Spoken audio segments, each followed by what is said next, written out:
It's really important to talk to youth about suicide, but what's more important is the way that you do that. So for me, the easiest way to kind of break it down and talk to you about it is slam. We're talking today to Teesha Sharma about youth-friendly ways to talk about suicide ideation. I'm Teesha. I am a mental health worker, personal support worker, community support worker, and education assistant. I'm the program director for Blue Door Youth Services that runs out of the State Center Neighborhood House in Maple Ridge.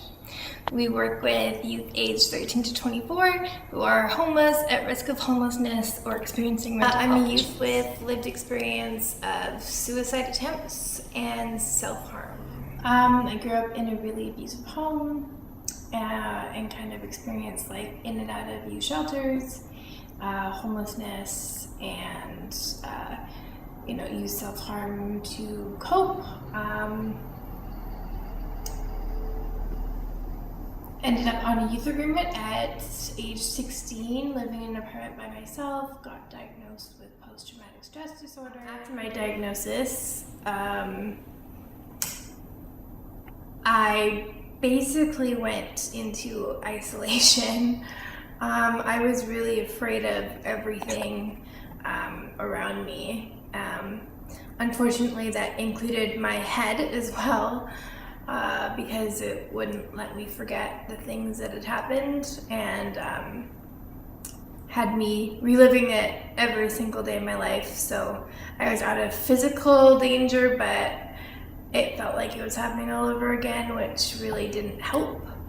The whole thing, all of it just led to a lot of suicide attempts, usually following some kind of a system barrier that I encountered, because to me, and at that time, any little barrier or any large barrier felt like a personal failure and just kind of added on to everything else that had gone on in my life. And so obviously it was my fault, and just continually everything just kind of adds up and gets you to this place where you are basically convinced that there is no other way to make the pain that you're feeling stop, aside from just ending it by killing yourself. So that isolation period and attempts of just ending everything went from age 16 to about 22. When I was 22, I had decided that I was kind of done at failing at everything I did. So I was going to commit suicide with 3 different methods so that absolutely nothing would go wrong. It would be the time that it worked, and I had them all lined up, and I got to this kind of realization moment when I realized that if I ended up dying, then people and my parents would have taken every year of my life in the future, more than the 22 that they already had, and that stopped me. And the next day I left my apartment for the first time in a very long time, and found myself at the library researching ways to go back to school and work with youth. I really wanted to find a way to change the way that we do that. So Teesha, you mentioned at the very beginning of the film SLAM. Can you tell us what SLAM stands for? The 4 things to keep in mind: safety, language, atmosphere, and misconceptions. Safety. What I mean by that is it safe for that youth to share with you how they're feeling? Do they have to worry about whether or not you're judging them? or whether or not your thinking is going to change because they're coming in and talking to you, and the way that you see them is going to change. Is it safe for them to really come and just talk to you? Language. The language that you're using, it might seem really normal and textbook to you. I remember somebody asking me, so are you experiencing suicide ideation? And I remember looking at them and saying, no, I want to kill myself. And now after, having gone to school, and I know that, okay, yeah, they're the same thing. But as a youth, you don't know that. And when people start to do that to you and you start to not be able to understand the language that they're using, it's one more thing that makes you stupid or an idiot, or it's just one more thing that you don't know. And that all adds on and compiles into this big feeling of, wow, I am never going to be good enough.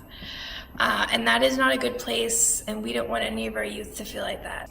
Atmosphere. So by atmosphere, it's more the environment and the design of the room.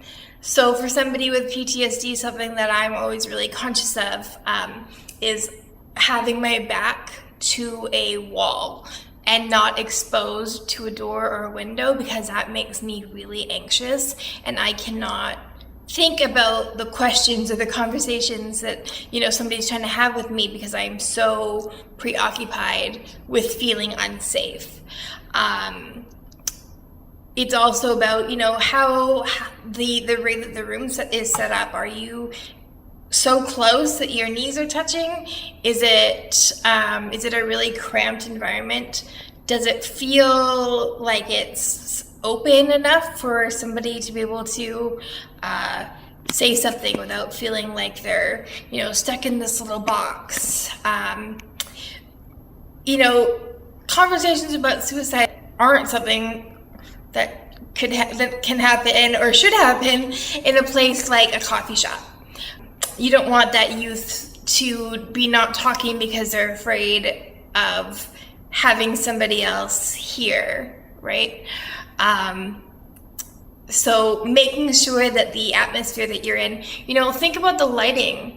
Lights that are super fluorescent and super bright can make you feel like you're on display, and that's really uncomfortable. We finish SLAM off with an M, which is misconceptions. Let me just tell you, the biggest thing that I still encounter in people is suicide isn't about death. Suicide is about wanting the pain to stop and having experienced that pain for so long and gotten to a place where you've convinced yourself and told yourself that the only way for the pain to stop is for your life to end. And fully just jumping into that and realizing and convincing yourself that there really isn't another way to go. That is the only thing that's going to stop your pain. Another huge misconception that I really want to advocate for is that bringing up the topic of suicide is not going to put the thought of suicide in somebody's head. So like I just said, suicide isn't something that you just wake up and decide, okay, well, I had a really bad day yesterday, or, it's been a really hard month. I think I'm going to kill myself. It's not something that you enter into lightly. It is a lot of time over and over and over and over again, and you spend so much time convincing yourself that this is the only way out. We need to talk about suicide, and we need to talk about it in plain, relatable language, because if we're too afraid to talk about it, or we're making it a topic that nobody wants to talk about, or it's this super taboo issue, then we are making it really unsafe, and we become unavailable for youth that are experiencing it, because I don't want to be the one that brings up this horrible issue, or no youth wants to walk into somebody's office and say, I'm really struggling right now. It's been bad for a really long time, and I think that I'm just going to end my life. and just see this look of horror on somebody's face, right? Because that makes you feel just really embarrassed and like you're an alien from another planet. So I'm all about slam. So thank you for those thoughts, Teesha. Are there any final last things you'd like to share with us? What I know now is that I am really glad that I am still here. And it sounds really crazy to say that because I still remember what it felt like to every day want absolutely nothing more than to just be gone. But things change, and sometimes it just takes one person to show that they really care.